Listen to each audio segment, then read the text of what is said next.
Hi ಎಲ್ರಿಗೂ ನಮಸ್ಕಾರ, welcome to my channel. ಎಲ್ಲರೂ ಹೇಗಿದ್ದಾರೆ? ಎಲ್ಲರಿಗೂ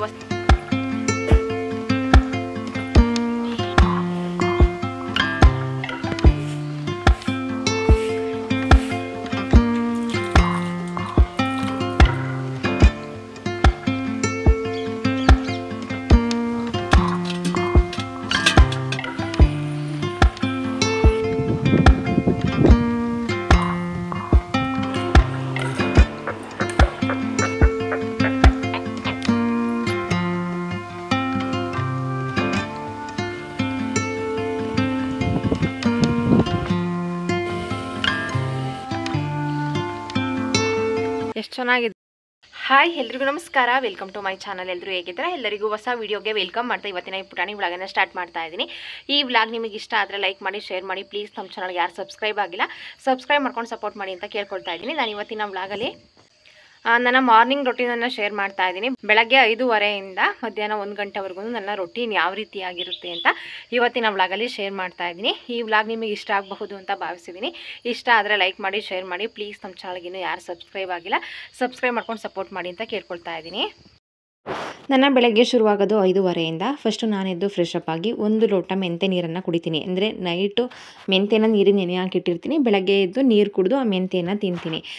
ನಂತರ ಹಸುವಿಗೆ ಬೂಸ ಇಡೋದಕ್ಕೆ ಅಂತ ಬರ್ತೀನಿ. ಸ್ವಲ್ಪ ಲೇಟಾಗಿ ವೀಡಿಯೋ ಮಾಡ್ತಾಯಿದ್ದೀನಿ. ಕಾರಣ ಇಷ್ಟೇ, ಕರೆಂಟ್ ಕೂಡ ಇರಲಿಲ್ಲ, ಹಾಗೆ ಕತ್ಲೆ ಕೂಡ ಇರುತ್ತೆ. ಬೆಳಗ್ಗೆ ಬೇಗ ಬೆಳಕಾಗೋದಿಲ್ಲ, ಹಾಗಾಗಿ ಸ್ವಲ್ಪ ಲೇಟಾಗಿ ವೀಡಿಯೋ ಮಾಡ್ತಾಯಿದ್ದೀನಿ, ಕ್ಲಾರಿಟಿ ಚೆನ್ನಾಗಿರಲಿ ಅಂತ ಅಷ್ಟೇ. ಬೂಸ ಇಟ್ಟು ಬಂದು ಕಸ ಎಲ್ಲ ಗುಡಿಸಿ ಬಾಗಿಲು ಸಾರಿಸಿ ಅರಿಶಿನ ಕುಂಕುಮ ಎಲ್ಲ ಇಟ್ಟು ರಂಗೋಲಿ ಹಾಕಿ ನಂತರ ಹಾಲು ಕರೆಯೋದಕ್ಕೆ ಹೋಗ್ತೀನಿ. ಹಳ್ಳಿಯಲ್ಲಿ ಎಲ್ಲ ಹೆಣ್ಮಕ್ಳು ಮಾಡುವಂತಹ ಕೆಲಸನೇ ಮಾಡೋದು. ನನ್ನ ರೊಟೀನ್ ಯಾವ ರೀತಿ ಆಗಿರುತ್ತೆ ಅಂತ ನಿಮ್ಮ ಜೊತೆ ಶೇರ್ ಮಾಡ್ಕೊಳ್ತಾ ಇದ್ದೀನಿ ಅಷ್ಟೇ. ಮನೆ ಮುಂದೆ ಕಸ ಗುಡಿಸಿ ನೀರು ಹಾಕಿ ರಂಗೋಲಿ ಬಿಟ್ಟು ಒಂದು ಹೂ ಬಿಟ್ಟರೆ ಮನೆ ಮುಂದೆ ಕಳೆನೇ ಬೇರೆ ಅಂತ ಹೇಳ್ಬೋದು ಅಲ್ವಾ? ನನಗೆ ಅದೇ ಥರ ಅನಿಸುತ್ತೆ. ನಮ್ಮ ಕಡೆ ಎಲ್ಲರೂ ಇದೇ ರೀತಿಯಾಗಿ ಮಾಡೋದು. ಪ್ರತಿದಿನ ದೊಡ್ಡ ರಂಗೋಲಿ ಏನು ಹಾಕೋದಿಲ್ಲ, ಪುಟಾಣಿ ರಂಗೋಲಿಯನ್ನೇ ಹಾಕೋದು. ವಾರಗಳಲ್ಲಿ ಸ್ವಲ್ಪ ದೊಡ್ಡದಾಗ್ತೀನಿ. ಇನ್ನು ಮಾಮೂಲಿ ಪ್ರತಿದಿನ ಹಾಕೋದಾದರೆ ಸಣ್ಣ ರಂಗೋಲಿನೇ ಹಾಕೋದು. ಏನಾದರೂ ಸ್ವಲ್ಪ ಲೇಟಾಗಿದೆ ಅಥವಾ ಹಾಲು ಕರೆಯೋಕ್ಕೆ ಲೇಟ್ ಆಯಿತು ಅಂತಂದಾಗ ಚುಕ್ಕಿ ಇಟ್ಟು ರಂಗೋಲಿ ಎಲ್ಲ ಹಾಕೋದಕ್ಕೆ ಹೋಗೋದೇ ಇಲ್ಲ. ಆ ಚುಕ್ಕಿ ಇಟ್ಟೆಲ್ಲ ರಂಗೋಲಿ ಹಾಕೋದಕ್ಕೆ ಹೋದರೆ ಸ್ವಲ್ಪ ಲೇಟ್ ಆಗುತ್ತೆ. ಇದಾದರೆ ಪಟ್ ಅಂತ ಆಗುತ್ತೆ, 2 ನಿಮಿಷದಲ್ಲಿ ರಂಗೋಲಿ ರೆಡಿ ಆಗಿಬಿಡುತ್ತೆ. ಹಾಗಾಗಿ ಇವತ್ತು ಕೂಡ ಲೇಟಾಗಿತ್ತಲ್ಲ, ಹಾಗಾಗಿ ಈ ರಂಗೋಲಿಯನ್ನೇ ಹಾಕ್ತೆ. ಪ್ರತಿದಿನ ಏನು ಇದನ್ನು ಹಾಕೋದಿಲ್ಲ, ಚುಕ್ಕಿ ಇಟ್ಟು ರಂಗೋಲಿಯನ್ನು ಹಾಕ್ತೀನಿ. ನನ್ನ ವೀಡಿಯೋಸಲ್ಲಿ ನೀವು ನೋಡ್ತಾ ಇರ್ತೀರ ಯಾವ ರೀತಿಯಾಗಿ ರಂಗೋಲಿ ಹಾಕ್ತಾ ಇರ್ತೀನಿ ಅಂತ. ಒಂದು ಪುಟಾಣಿ ಕ್ಲಿಪ್ಪನ್ನು, ವೀಡಿಯೋ ಕ್ಲಿಪ್ಪಿಂಗನ್ನು ನಿಮ್ಮ ಜೊತೆ ಶೇರ್ ಮಾಡ್ಕೊಂಡಿರ್ತೀನಿ. ಅರಿಶಿನ ಕುಂಕುಮ ಇಟ್ಟು ನೀರು ಹಾಕಿ ಅದಕ್ಕೊಂದು ಹೂವು ಇಟ್ಟು ಬಂದರೆ ಮನೆ ಮುಂದೆ ಅರ್ಧ ಕೆಲಸ ಮುಗಿಯುತ್ತೆ. ಹಾಗೆ ಸಗಣಿ ತೆಗೆಯೋದಿರುತ್ತೆ. ಹಾಲು ಕರೆದಾದ್ಮೇಲೆ ಬೇರೆ ಜಾಗಕ್ಕೆ ಕಟ್ಕೊಂಡು ಹಾಲು ಕರೆದಿರ್ತೀವಿ. ಹಾಲು ಕರೆಯೋದನ್ನು ವಿಡಿಯೋ ಮಾಡಿರ್ತೀನಿ. ಎಲ್ಲ ವೀಡಿಯೋದಲ್ಲೂ ಅದನ್ನೇ ಹಾಕಿದರೆ ಸೇಮ್ ಅಂತ ಅನಿಸುತ್ತೆ ಅಂತ ಇವತ್ತಿನ ವೀಡಿಯೋದಲ್ಲಿ ಹಾಕಿಲ್ಲ. ಪ್ರತಿಯೊಂದನ್ನಂತೂ ತೋರಿಸೋದಕ್ಕಾಗೋದಿಲ್ಲ, ವಿಡಿಯೋ ತುಂಬ ಲೆಂತ್ ಆಗಿಬಿಡುತ್ತೆ. ಹಾಗಾಗಿ ಎಷ್ಟಾಗುತ್ತಷ್ಟು ವೀಡಿಯೋಸನ್ನು ಕಡಿಮೆ ಮಾಡ್ತಾನೆ ಬಂದಿದ್ದೀನಿ. ಇದು ನೀವು ಹೇಳಿದರೆ ನಂಬೋದಿಲ್ಲ, 40 ನಿಮಿಷ ವೀಡಿಯೋ ಮಾಡ್ಕೊಂಡಿರೋದು. ಎಡಿಟಿಂಗ್ ಮಾಡಿ 14-15 ನಿಮಿಷಕ್ಕೆ ತಂದು ಇಟ್ಟಿದ್ದೀನಿ. ಅಂದರೆ ಫುಲ್ಲು ಸ್ಲೋ ಆಗಿ ಮಾಡಿದ್ರೂ ನಿಮಗೆ ಬೋರ್ ಆಗುತ್ತೆ. ಹಾಗಾಗಿ ವೀಡಿಯೋನ ಎಲ್ಲಿ ಫಾಸ್ಟ್ ಮಾಡಬೇಕು ಅಲ್ಲಿ ಫಾಸ್ಟ್ ಮಾಡಿ ಎಡಿಟ್ ಮಾಡಿರ್ತೀನಿ. ಕೆಲವೊಂದಿನ ಕಟ್ ಮಾಡಿರ್ತೀನಿ, ಕೆಲವೊಂದಿನ ಹಾಕೋದೇ ಬೇಡ ಅಂತ ಎಲ್ಲ ತೆಗೆದಿರ್ತೀನಿ. ಹಾಗಾಗಿ ಎಲ್ಲದನ್ನು ವೀಡಿಯೋದಲ್ಲಿ ಹಾಕ್ತಾ ಇರೋದಿಲ್ಲ. ನಿಮಗೂ ಕೂಡ ಬೋರ್ ಆಗಬಾರ್ದು ಅಂತ ಎಷ್ಟಾಗುತ್ತೋ ಅಷ್ಟು ಕಟ್ ಮಾಡಿ ಎಡಿಟ್ ಮಾಡಿ ಕಡಿಮೆ ಮಾಡಿ ಹಾಕೋದಕ್ಕೆ ಟ್ರೈ ಮಾಡಿರ್ತೀನಿ. ಕೆಲವರು ಕಮೆಂಟ್ಸಲ್ಲಿ ಹೇಳಿರ್ತೀರ ಸ್ವಲ್ಪ ಲೆಂತಿ ವೀಡಿಯೋಸನ್ನು ಹಾಕಿ ಅಂತ. ಹಾಕೋದೇನು ಕಷ್ಟ ಇಲ್ಲ, 40 ನಿಮಿಷದಲ್ಲಿ 20 ನಿಮಿಷಕ್ಕೆ ತಂದು ಇಡ್ಬೋದು. ಆದರೆ ನಿಮಗೆ ಬೋರ್ ಆಗಬಾರ್ದು ಅಂತ ಅಷ್ಟೇ. 2 ಹಸು ಇದೆ, 1 ಕರು ಇದೆ. ಎಲ್ಲ ಬೂಸ ಇಟ್ಟು ಹಾಲು ಕರೆದು ಎಲ್ಲ ಆದಮೇಲೆ ಆ ಜಾಗವನ್ನು ಕ್ಲೀನ್ ಮಾಡೋದು. ಇವಾಗ ಹಸುಗಳೆಲ್ಲ ತೋಟಕ್ಕೆ ಹೋಗಿದೆ, ನನ್ನ ಹಸ್ಬೆಂಡಲ್ಲೇ ಹೊಡ್ಕೊಂಡು ಹೋಗಿದ್ದಾರೆ ಮೇವಿ ಕಟ್ಟಿ ಬರೋದಕ್ಕೆ ಅಂತ. ಬೆಳಗ್ಗೆನೇ ಹೋಗ್ತವೆ ಹಸುಗಳೆಲ್ಲ, ತೋಟಕ್ಕೆ ಹೋಗ್ತವೆ. ಮನೆ ಹತ್ರ ಇದ್ದರೆ ಮತ್ತೆ ಗಲೀಜು ಆಗ್ತಾನೆ ಇರುತ್ತೆ ಅಂತ ಹಸು ಹೋಗೋವರೆಗೂ ಕೂಡ ಈ ಜಾಗ ಕ್ಲೀನ್ ಮಾಡಿರೋದಿಲ್ಲ. ಹಸು ಹೋದ್ಮೇಲೆ ಎಲ್ಲ ಒಟ್ಟಿಗೆ ಕ್ಲೀನ್ ಮಾಡಿ ಗುಡಿಸಿ ಎಲ್ಲ ಬಿಟ್ಟರೆ ಮತ್ತೆ ಸಂಜೆ ಇಲ್ಲಿ ಚೆನ್ನಾಗಿ ಬಿಸಿಲು ಬರುತ್ತೆ. ಸಂಜೆ ಅಷ್ಟರಲ್ಲಿ ಪೂರ್ತಿಯಾಗಿ ಡ್ರೈ ಆಗಿರುತ್ತೆ, ಮತ್ತು ಜಾಗ ಕೂಡ ಕ್ಲೀನ್ ಆಗುತ್ತೆ, ಮತ್ತು ಸಂಜೆ ಕಟ್ಟೋದಕ್ಕೆ ಸರಿ ಹೋಗುತ್ತೆ ಅಂತ. ನಮ್ಮ ತೋಟ ಏನು ತುಂಬ ದೂರ ಇಲ್ಲ, ಹಸು ಕೊಟ್ಟ ತೋಟ ತುಂಬ ಹತ್ರನೇ ಇರೋದು. ಇನ್ನೊಂದು ತೋಟ ಏನೋ ಸ್ವಲ್ಪ ದೂರ ಇದೆ ಅಷ್ಟೇ. ಅಲ್ಲಿಗೆ ಹಸು ಎಲ್ಲ ಹೊಡ್ಕೊಂಡು ಹೋಗೋದಿಲ್ಲ, ಹತ್ರ ಎಲ್ಲಿದೆ ಅಲ್ಲಿ ಕಟ್ತೀವಿ. ಅಂದರೆ ಮಧ್ಯಾಹ್ನ ಮತ್ತೆ ಮೇವು ಹಾಕೋದಕ್ಕೆ, ಮತ್ತೆ ನೀರು ಕುಡಿಸೋದಕ್ಕೆ, ಮತ್ತೆ ಹೋಗಿ ಮೇವಿ ಕಟ್ಟೋದಕ್ಕೆ ದೂರ ಇದ್ದರೆ ಸರಿ ಹೋಗೋದಿಲ್ಲ ಅಂತ ಹತ್ರ ಯಾವ ತೋಟ ಇರುತ್ತೆ ಆ ತೋಟಕ್ಕೇ ಕಟ್ಕೊಂಡಿರ್ತೀವಿ. ಹಳ್ಳಿ ಜೀವನ ತುಂಬ ಜನ ಇಷ್ಟಪಡ್ತಾರೆ. ನನಗೂ ಕೂಡ ಹಳ್ಳಿ ಜೀವನ ಇಷ್ಟ. ಒಳ್ಳೆ ಗಾಳಿ, ಬೆಳಕು, ಒಳ್ಳೆ ಆಹಾರ, ಹಾಲು, ಮೊಸರು ಈ ಥರ ನೋಡ್ತಾ ಹೋದರೆ ತುಂಬಾ ಬೆನಿಫಿಟ್ಸ್ ಇದೆ ಹಳ್ಳಿ ಜೀವನದಲ್ಲಿ. ಆದರೆ ಕಷ್ಟ ಕೂಡ ಅಷ್ಟೇ ಇದೆ. ತುಂಬ ಕ್ಲೀನಿಂಗ್ ಕೂಡ ಇರುತ್ತೆ ಮನೆ ಸುತ್ತ. ನಮ್ಮದು ತೋಟದ ಮನೆ ಆಗಿರೋದ್ರಿಂದ ಮನೆ ಅಕ್ಕಪಕ್ಕ ಮುಂದೆ ಎಲ್ಲ ತುಂಬ ಜಾಗ ಇದೆ. ಎಲ್ಲ ಗುಡಿಸಿ ಕ್ಲೀನ್ ಮಾಡ್ತೀನಿ ಅಂದರೆ ಅದಕ್ಕೇ ತುಂಬ ಟೈಮ್ ಬೇಕು. ಕನಕಾಂಬರ ಗಿಡ ನೋಡಿ ಎಷ್ಟು ಚೆನ್ನಾಗಿ ಬಂದಿದೆ ಅಂತ. ಹೂವೆಲ್ಲ ಚೆನ್ನಾಗಿದೆ. ಆಚೆ ಕೆಲಸ ಎಲ್ಲ ಮುಗಿಸಿ ಎಲ್ಲ ಗುಡಿಸೋದು ಏನಿತ್ತು ಎಲ್ಲ ಮುಗಿಸಿ ಇವಾಗ ತಿಂಡಿ ಮಾಡೋದಕ್ಕೆ ಬಂದಿದ್ದೀನಿ.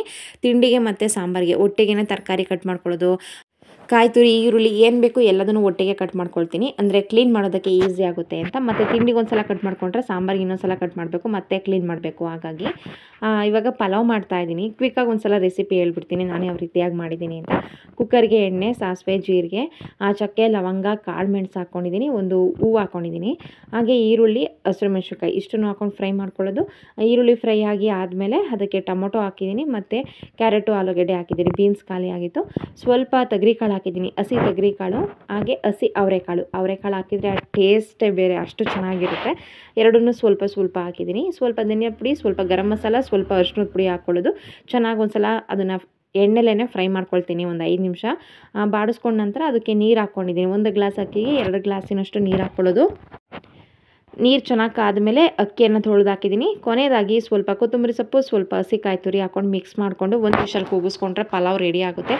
ಈ ಥರ ಮಾಡಿದರೆ ಸಿಕ್ಕಾಪಟ್ಟೆ ಚೆನ್ನಾಗಿರುತ್ತೆ. ಖಾರ ರುಬ್ಬೋ ಥರ ಏನಿರೋದಿಲ್ಲ.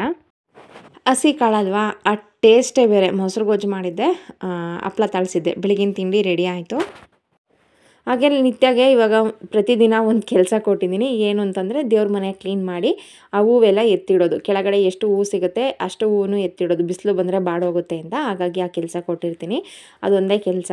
ಸಂಜೆ ಮುಖ ತೊಳ್ಕೊಂಡು ದೇವ್ರಿಗೆ ದೀಪ ಹಚ್ಚಿ ಹೋಮ್ವರ್ಕ್ ಮಾಡೋಕ್ಕೆ ಕೂತ್ಕೊಳ್ಳೋದು. ಬೆಳಗ್ಗೆ ಒಂದು ಕೆಲಸ, ಸಂಜೆ ಒಂದು ಕೆಲಸ ಕೊಟ್ಟಿದ್ದೀನಿ. ಅವರಿಗೂ ಅಭ್ಯಾಸ ಆಗಬೇಕು ಅಂತ. ಅಷ್ಟರಲ್ಲಿ ತಿಂಡಿ ಎಲ್ಲ ಮಾಡಾದಮೇಲೆ ಕೆಲವು ಪಾತ್ರೆ ಆಗಿರುತ್ತೆ. ಹಾಲು ಹಾಕಿರೋ ಕ್ಯಾನ್ ಆಗಿರ್ಬೋದು, ಹಾಲು ಕರೆದಿರೋ ಬಕೆಟ್ ಆಗಿರ್ಬೋದು, ಈ ಥರ ಪಾತ್ರೆಗಳು ಜಾಸ್ತಿನೇ ಆಗಿರುತ್ತೆ. ನಾವು ಕಾಫಿ ಕುಡ್ದಿರೋದು, ಅವ್ರಿಗೆ ಹಾಲು ಕಾಯಿಸ್ಕೊಟ್ಟಿರೋದು, ಈ ಥರ ಪಾತ್ರೆಗಳಿರುತ್ತಲ್ಲ ಎಲ್ಲದನ್ನು ಒಂದು ಸಲ ಕುತ್ಕೊಂಡು ಪಾತ್ರೆ ತೊಳ್ಕೊಳ್ತೀನಿ. ಒಳಗಡೆ ಸಿಂಕಲ್ಲಿ ಕೂಡ ತೊಳ್ಕೊಳ್ಬೋದು. ಜಾಸ್ತಿ ಇದ್ದರೆ ಆಚೆಲ್ಲ ಕುತ್ಕೊಂಡು ಒಂದು ಸಲ ಎಲ್ಲದನ್ನು ನೀಟಾಗಿ ಒಂದು ಅರ್ಧ ಗಂಟೆಲಿ ಎಲ್ಲ ಆಗುತ್ತೆ. ನೀಟಾಗಿ ತೊಳ್ಕೊಂಡು ಆ ಜಾಗಕ್ಕೆಲ್ಲ ಇಟ್ಟೋದ್ರೆ ಕೆಲಸ ಮುಗಿಯುತ್ತೆ. ವಿಡಿಯೋ ನೋಡ್ಬೇಕಾದ್ರೆ ನನಗೂ ಅನಿಸುತ್ತೆ ಬೆಳಗ್ಗೆಯಿಂದ ಮಧ್ಯಾಹ್ನವರೆಗೂ ಎಷ್ಟೆಲ್ಲ ಕೆಲಸ ಮಾಡಿರ್ತೀವಿ ಅಂತ. ಹಳ್ಳಿಲಿದ್ದು ಎಲ್ಲ ಕೆಲಸ ಮಾಡುವಂತಹ ಹೆಣ್ಮಕ್ಳಿಗೆ ನನ್ನ ಕಡೆಯಿಂದ ಸೆಲ್ಯೂಟ್ ಅಂತಲೇ ಹೇಳ್ಬೋದು. ಹೊರಗಡೆ ಕೆಲಸನೂ ಮಾಡಿಕೊಂಡು, ಮನೆ ಕೆಲಸನೂ ಮಾಡಿಕೊಂಡು, ಮಕ್ಕಳನ್ನ ನೋಡಿಕೊಂಡು ಎಷ್ಟೆಲ್ಲ ಕೆಲಸನ ನಿಭಾಯಿಸ್ತಾರಲ್ವ. ಹಳ್ಳಿಲಿದ್ದು ಕೆಲಸ ಮಾಡೋದಕ್ಕೂ ಸಿಟಿಲಿದ್ದು ಕೆಲಸ ಮಾಡೋದಕ್ಕೂ ತುಂಬಾ ವ್ಯತ್ಯಾಸ ಇದೆ. ನಾನಿಲ್ಲಿ ಯಾವ ಕೆಲಸನೂ ಹೆಚ್ಚು ಅಂತಲೂ ಹೇಳ್ತಾ ಇಲ್ಲ, ಕಡಿಮೆ ಅಂತಲೂ ಹೇಳ್ತಾ ಇಲ್ಲ. ನನಗೆ ಯಾವ ಥರ ಅನಿಸುತ್ತೆ ಅಂತ ನಾನು ಆ ಥರ ಶೇರ್ ಮಾಡ್ತಾ ಇದ್ದೀನಿ ಅಷ್ಟೇ. ಅಂದರೆ ನನ್ನ ಅಭಿಪ್ರಾಯ ನನ್ನ ವ್ಲಾಗಲ್ಲಿ ಶೇರ್ ಮಾಡ್ತಾ ಇದ್ದೀನಿ. ಅಲ್ಲೂ ಕೂಡ ಹೊರಗಡೆ ಹೋಗಿ ಕೆಲಸ ಮಾಡಿ ಬರ್ತಾರೆ, ಅವ್ರದ್ದು ಕೂಡ ಕಷ್ಟ ಇರುತ್ತೆ. ಆದರೆ ಅವ್ರಿಗೆ ಕಂಪೇರ್ ಮಾಡಿದರೆ ಇಲ್ಲಿ ಸ್ವಲ್ಪ ಜಾಸ್ತಿ ಅಂತ ನನಗನ್ಸುತ್ತೆ. ಅದರಲ್ಲೂ ಮನೇಲಿ ಮಕ್ಕಳಿದ್ದಾರೆ, ಹಸು ಕರು ಇದೆ ಅಂತಂದರೆ ಸಿಕ್ಕಾಪಟ್ಟೆ ಕೆಲಸ ಇದ್ದೇ ಇರುತ್ತೆ. ಮಕ್ಕಳು ಯಾವ ಕೆಲಸನೂ ಕ್ಲೀನ್ ಮಾಡಿಬಿಟ್ರೆ ಮತ್ತು ಕ್ಲೀನಾಗಿ ಇರೋದಕ್ಕೇ ಬಿಡೋದಿಲ್ಲ. ಹಸುಗಳು ಅಷ್ಟೇ, ಅವಕ್ಕೆ ಟೈಮಿಗೆ ಸರಿಯಾಗಿ ಬೂಸ ಇಡೋದಾಗಿರ್ಬೋದು, ಹಾಲು ಕರೆಯೋದು, ಮೇವು ಹಾಕೋದು, ನೀರು ಕುಡಿಸೋದು, ಆ ಜಾಗ ಕ್ಲೀನ್ ಮಾಡೋದು, ಅದೇ ಸಿಕ್ಕಾಪಟ್ಟೆ ಟೈಮ್ ತೊಗೊಳುತ್ತೆ. ನಾನು ಮನೆ ಒಳಗೆ ಮನೆ ಕೆಲಸ ಮಾಡೋದಕ್ಕೆ ಎಷ್ಟು ಟೈಮ್ ತೊಗೊಳ್ತೀನಿ, ಮನೆ ಸುತ್ತ ಅಂದರೆ ಹಾಲು ಕರೆದು ಡೈರಿಗೆ ಹಾಲು ಹಾಕಿ ಮನೆ ಸುತ್ತ ಎಲ್ಲ ಗುಡಿಸಿ ಕ್ಲೀನ್ ಮಾಡಿ ಸಗಣಿ ತೆಗೆದು ಅವಕ್ಕೆ ಬೂಸ ಇಟ್ಟು ನೀರು ಕುಡಿಸಿ ಅಷ್ಟು ಕೆಲಸ ಮಾಡೋದಕ್ಕೆ ಅಷ್ಟೇ ಟೈಮ್ ತೊಗೊಳುತ್ತೆ. ಹಾಗಾಗಿ ನನಗಿಲ್ಲಿ ಕೆಲಸ ಸ್ವಲ್ಪ ಜಾಸ್ತಿ ಅಂತ ಅನಿಸುತ್ತೆ. ನಿಮಗೇನು ಅನಿಸುತ್ತೆ ಕಮೆಂಟಲ್ಲಿ ಕಮೆಂಟ್ ಮಾಡಿ ತಿಳಿಸಿ. ಯಾವ ಕೆಲಸ ನಿಮಗೆ ಈಸಿ ಅಂತ ಅನಿಸುತ್ತೆ, ಯಾವ ಕೆಲಸ ಸ್ವಲ್ಪ ಕಷ್ಟ ಅಂತ ಅನಿಸುತ್ತೆ ಅಂತ. ಅಷ್ಟರಲ್ಲಿ ಲಡ್ಡುಗೆ ಸ್ನಾನ ಮಾಡಿಸಿ ಬಿಸಿಲಿಗೆ ನಿಲ್ಲಿಸಿದ್ದೆ, ಅಂದರೆ ತಲೆ ಎಲ್ಲ ಬೇಗ ಡ್ರೈ ಆಗಲಿ ಅಂತ. 1-2 ಬೆಡ್ಶೀಟ್ ಸ್ವಲ್ಪ ರೋಸ್ ಆಗಿತ್ತು, ಅದನ್ನು ಕೂಡ ವಾಶ್ ಮಾಡಿ ಹಾಕಿದ್ದೆ. ಬಿಸಿಲಿತ್ತಲ್ಲ ಬೇಗ ಚೆನ್ನಾಗಿ ಡ್ರೈ ಆಗುತ್ತೆ ಅಂತ. ಸ್ವಲ್ಪ ಮನೇಲಿ ಕೆಲಸ ಎಲ್ಲ ಮುಗಿಸ್ಕೊಂಡು ಇವಾಗ ತೋಟಕ್ಕೆ ಬಂದಿದ್ದೀವಿ. ಲಡ್ಡು ನಿತ್ಯ ಮನೇಲಿದ್ದಾರೆ. ನಾನು ನನ್ನ ಹಸ್ಬೆಂಡ್ ಇಬ್ಬರು ಕೂಡ ತೋಟಕ್ಕೆ ಬಂದಿದ್ವಿ. ಅವ್ರು ಕೂಡ ಸ್ವಲ್ಪ ಔಷಧಿ ಹೊಡೆಯೋದಿತ್ತು ಅಂತ ಔಷಧಿ ಹೊಡಿತಾಯಿದ್ರು. ಈ ಥರ ಹೂವಿದೆಯಲ್ಲ ಅದನ್ನು ತೆಗಿಬೇಕು. ಇವಾಗಂತೂ ಈ ಥರ ಹೂವು ಜಾಸ್ತಿ ಬರ್ತಾನೆ ಇರುತ್ತೆ. ಅದನ್ನು ಬಿಟ್ಟರೆ ಗಿಡದ ಆರೋಗ್ಯಕ್ಕೆ ಒಳ್ಳೆಯದಲ್ಲ ಅಂತ. ಅಂದರೆ ಇವಾಗ ಗಿಡ ಡೆವಲಪ್ ಆಗೋ ಟೈಮ್ ಅಲ್ವಾ, ನೆಕ್ಸ್ಟು ಕಾಯಿಗೆ ಬಿಡಬೇಕು. ಈ ಹೂವೇ ಜಾಸ್ತಿ ಇತ್ತು ಅಂತಂದರೆ ಅದ್ರದ್ದು ಗೊಬ್ಬರ ಎಲ್ಲ ಹೂವೇ ತೊಗೊಳುತ್ತೆ, ಗಿಡ ಜಾಸ್ತಿ ಬೆಳೆಯೋದಿಲ್ಲ ಅಂತ. ಹೂವು ಈ ಥರ ಇರುತ್ತಲ್ಲ ಎಕ್ಸ್ಟ್ರಾ, ಆ ಹೂವನ್ನು ತೆಗಿಯೋದಕ್ಕೆ ಹೇಳ್ತಾರೆ. ಬೇರೆ ಕೆಲಸ ಇತ್ತು ಅಂತ ಇಲ್ಲಿಗೆ ಬಂದೇ ಇರಲಿಲ್ಲ. ಅಂದರೆ ಕೆಳಗಡೆ ತಳ ಬಿಡಿಸೋದಿರುತ್ತೆ, ಬೇರೆ ತೋಟದ ಹತ್ರ ಕೆಲಸ ಇರುತ್ತೆ. ಹಾಗಾಗಿ ಇಲ್ಲಿಗೆ ಬಂದಿರಲಿಲ್ಲ. ಇವತ್ತು ಈ ತೋಟಕ್ಕೆ ಬಂದಿದ್ವಿ, ದಾಳಿಂಬೆ ತೋಟಕ್ಕೆ ಬಂದಿದ್ವಿ. ಹೂವು ಯಾವುದಿತ್ತು ಅದನ್ನು ನಾನು ಎಷ್ಟೊತ್ತಾಗುತ್ತೆ ಅಷ್ಟೊತ್ತು ತೆಗಿತೀನಿ. ಅಂದರೆ ಬೆಳಗ್ಗೆಯಿಂದ ಸಂಜೆವರೆಗೂ ತೋಟದಲ್ಲಿ ಇರೋದಿಲ್ಲ. ಎಷ್ಟೊತ್ತಾಗುತ್ತೆ ಅಷ್ಟೊತ್ತು ನನ್ನ ಕೈಲಾದಂತಹ ಹೆಲ್ಪ್ ಮಾಡಿ ನೆಕ್ಸ್ಟ್ ನಾನು ಮನೆಗೆ ಹೋಗ್ತೀನಿ. ನೋಡಿ ಎಷ್ಟು ಹೂವು ಬಂದಿದೆ ಅಂತ. ನಾವೇ ಹೂವು ಬರಲಿ ಅಂತ ಔಷಧಿ ಹೊಡೆದು ಕಾಯಿ ನಿಲ್ಲಿಸ್ಬೇಕಾದ್ರೆ ಬಿಟ್ಟರೆ ಇಷ್ಟು ಸಲ ಹೂವೇ ಬಂದಿರಲಿಲ್ಲ. ಈ ಸಲ ಏನಿಲ್ಲ, ಸಿಕ್ಕಾಪಟ್ಟೆ ಹೂವಿದೆ. ನಾವಿನ್ನೂ ಕಾಯಿ ನಿಲ್ಲಿಸೋದು ಇನ್ನೂ ಸ್ವಲ್ಪ ದಿನ ಲೇಟು, ಗಿಡ ಕಟ್ ಮಾಡಿಸಿಲ್ಲ ಇನ್ನೂ. ಹಾಗಾಗಿ ಅಷ್ಟರಲ್ಲಿ ಹೂವೆಲ್ಲ ಎಷ್ಟಿತ್ತು ಅದನ್ನೆಲ್ಲ ತೆಗಿತಾ ಇದ್ವಿ. ನಾವು ಒಂದು ಕಡೆಯಿಂದ ತೆಗಿಯೋ ಅಷ್ಟರಲ್ಲಿ ಇನ್ನೊಂದು ಕಡೆಯಿಂದ ದೊಡ್ಡದಾಗಿ ಬಂದೇ ಬಿಟ್ಟಿರುತ್ತೆ. ನೋಡಿ ಈ ಥರ ಎಕ್ಸ್ಟ್ರಾ ಎಲ್ಲ ಇರುತ್ತಲ್ಲ ಅದನ್ನು ಕಟ್ ಮಾಡಿ ತೆಗಿಯೋದು. ಆವಾಗ ಗಿಡ ತುಂಬ ಚೆನ್ನಾಗಿ ಬೆಳೆಯುತ್ತೆ ಅಂತ. ನನಗೆ ಎಷ್ಟು ಗೊತ್ತು ನಾನು ಅಷ್ಟೇ ಹೇಳಿದ್ದೀನಿ. ಅಂದರೆ ಇದ್ರ ಬಗ್ಗೆ ನಾನು ಎಷ್ಟು ತಿಳ್ಕೊಂಡಿದ್ದೀನಿ ಅಷ್ಟನ್ನು ನಿಮ್ಮ ಜೊತೆ ಶೇರ್ ಮಾಡಿದ್ದೀನಿ. ಬಿಸಿಲು ನೋಡ್ಬೋದು ಹೆಂಗಿದೆ ಅಂತ. ಇವಾಗಂತೂ ಸಿಕ್ಕಾಪಟ್ಟೆ ಚಳಿ, ಸ್ವೆಟರ್ ಇಲ್ಲದೆ ಇರೋದಕ್ಕಾಗೋದೇ ಇಲ್ಲ. ಆಚೆ ಬಂದರೆ ಅಷ್ಟೇ ಬಿಸಿಲು ಇರುತ್ತೆ, ಆಚೆ ಕೂಡ ಇರೋದಕ್ಕಾಗೋದಿಲ್ಲ, ಬಿಸಿಲು ಜಾಸ್ತಿ ಅನ್ನಿಸ್ತಾ ಇರುತ್ತೆ. ಒಂದು ಸಲ ಒಳಗಿರಬೇಕು ಅನಿಸುತ್ತೆ, ಒಂದು ಸಲ ಆಚೆಲಿರಬೇಕು ಅಂತ ಅನಿಸುತ್ತೆ. ಇವಾಗ ಎಲ್ಲ ಕಳೆ ಎಲ್ಲ ಕಟ್ ಮಾಡಿ ಮಿಷಿನಲ್ಲಿ ತೆಗೆದಿದ್ರು. ಇವಾಗ ತೋಟ ನೀಟಾಗಿ ಕಾಣಿಸ್ತಾ ಇತ್ತು. ಇನ್ನು ಕಳೆ ಯಾವುದು ಬಂದಿರಲಿಲ್ವಲ್ಲ, ಹಾಗಾಗಿ ಅವ್ರು ಔಷಧಿ ಹೊಡಿಯೋದಿತ್ತು ಅಂತ ಔಷಧಿ ಎಲ್ಲ ಸ್ಪ್ರೇ ಮಾಡ್ತಾಯಿದ್ರು. ಕ್ಯಾನಲ್ಲೆಲ್ಲ ಹೊತ್ಕೊಂಡು ಹೊಡಿಯೋದಕ್ಕೆ ಹೋದರೆ ಟೈಮ್ ಕೂಡ ಜಾಸ್ತಿ ಆಗುತ್ತೆ, ಇಷ್ಟು ನೀಟಾಗಿ ಹೊಡಿಯೋದಕ್ಕಾಗೋದಿಲ್ಲ. ಹಾಗೆ ಬಾಡಿ ಪೇಯ್ನ್ ಕೂಡ ಬರುತ್ತೆ. ಈ ಥರ ಮಿಷಿನಲ್ಲಿ ಪೈಪಲ್ಲಿ ಹೊಡೆಯೋದಾದರೆ ಅವರಿಗೂ ಕೂಡ ಈಸಿ ಆಗುತ್ತೆ. ಅಂದರೆ ಔಷಧಿಗೇನೇನು ಹೊತ್ಕೊಳ್ಳೋ ಥರ ಇರೋದಿಲ್ಲ, ವೆಯ್ಟ್ ಕೂಡ ಜಾಸ್ತಿ ಇರೋದಿಲ್ವಲ್ಲ, ಹಾಗಾಗಿ ಬಾಡಿ ಪೇಯ್ನ್ ಕೂಡ ಬರೋದಿಲ್ಲ, ಈಸಿಯಾಗಿ ಆಗುತ್ತೆ, ಬೇಗ ಕೂಡ ಆಗುತ್ತೆ. ಅದಕ್ಕೂ ಇದಕ್ಕೂ ಕಂಪೇರ್ ಮಾಡಿದರೆ ಸಿಕ್ಕಾಪಟ್ಟೆ ವ್ಯತ್ಯಾಸ ಇದೆ. ಈ ಥರ ಹೊಡೆಯೋದು ತುಂಬಾ ಹೆಲ್ಪ್ ಕೂಡ ಆಗುತ್ತೆ, ಬೇಗ ಕೂಡ ಆಗುತ್ತೆ. ಗಿಡಕ್ಕೆಲ್ಲ ಥರನೂ ಕೂಡ ನೀಟಾಗಿ ಸ್ಪ್ರೆಡ್ ಆಗುತ್ತೆ. ಅಲ್ಲಿ ತೋಟದಲ್ಲಿ ಕೆಲಸ ಎಲ್ಲ ಮುಗಿಸ್ಕೊಂಡು ನಾನು ಮರದಡಿ ಕುತ್ಕೊಂಡು ವೆಯ್ಟ್ ಮಾಡ್ತಾ ಇದ್ದೆ. ಬೇವಿನ ಮರದಡಿ ಕುತ್ಕೊಂಡ್ರೆ ಸ್ವಲ್ಪ ತಣ್ಣು ಗಾಳಿ ಬರ್ತಾ ಇರುತ್ತೆ. ಅವ್ರದ್ದು ಸ್ವಲ್ಪ ಔಷಧಿ ಹೊಡೆಯೋದಿತ್ತು ಅಂತ ಹೊಡಿತಾಯಿದ್ರು. ಅಲ್ಲೆಲ್ಲ ಕೆಲಸ ಎಲ್ಲ ಮುಗಿಸ್ಕೊಂಡು ಮನೆಗೆ ಬಂದ್ವಿ. ನಿತ್ಯ ಸ್ಕೂಲಿಗೆ ಹೋಗಾಯಿತು. ಇವಾಗ ಮನೆಗೆ ಬಂದಮೇಲೆ ಲಡ್ಡುಗೆ ಎಣ್ಣೆ ಹಚ್ಚುತ್ತಾ ಇದ್ದೆ. ಲಡ್ಡುಗೆ ಎಣ್ಣೆ ಹಚ್ಚಿಸ್ಕೊಳ್ಳೋದು ಅಷ್ಟೊಂದು ಇಷ್ಟ ಆಗೋದಿಲ್ಲ, ಹಂಗಂತ ನಾನು ಬಿಡೋದು ಇಲ್ಲ. ಏರ್ ಕೇರ್ ತುಂಬಾ ಮುಖ್ಯ. ಸ್ಕಿನ್ ಕೇರ್ ಆಗಿರ್ಬೋದು, ಏರ್ ಕೇರ್ ಆಗಿರ್ಬೋದು, ತುಂಬಾ ಮುಖ್ಯ. ಹಾಗಾಗಿ ಬೇಡ ಅಂದರೂ ನಾನು ಬಿಡೋದೇ ಇಲ್ಲ. ಏನಾದರೂ ಪೂಸಿ ಹೊಡೆದಾಯ್ತು, ಏನಾದರೂ ಮಾಡಾಯಿತು, ಎಣ್ಣೆ ಹಚ್ಚಿ ತಲೆ ಬಾಚುತ್ತೀನಿ. ಅವಳಿಗೆ ಎಣ್ಣೆ ಹಚ್ಚಿಸ್ಕೊಳ್ಳೋದು ಅಂದರೆ ಅಷ್ಟೊಂದು ಇಷ್ಟ ಆಗೋದಿಲ್ಲ. ನೀವೇ ನೋಡ್ಬೋದು ಎಷ್ಟು ಆಟ ಮಾಡ್ತಾಳೆ ಅಂತ. ಕೊನೆಗಂತೂ ಅಳೋದಕ್ಕೇ ಶುರು ಮಾಡ್ತಾಳೆ.